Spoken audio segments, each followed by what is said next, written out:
అందరికీ నమస్కారం.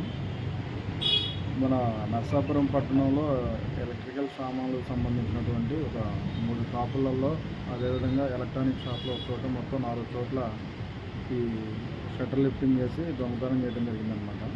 Shutter lifting అంటే దీనికి ఏదైతే విండో కానీ లేదా రెండో డోర్ ఉంటుందో వాటిని బ్రేక్ చేసి దాని నుంచి లోపలికి రావడం అనేది జరిగింది. ఈ 2 చోట్ల అయితే సుమారుగా 15,000 లోపు అని చెప్పన్నారన్నమాట.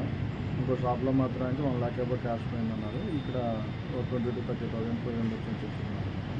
ఈ 4 మీద కూడా మేము కేసు రిజిస్టర్ చేయడం జరిగింది.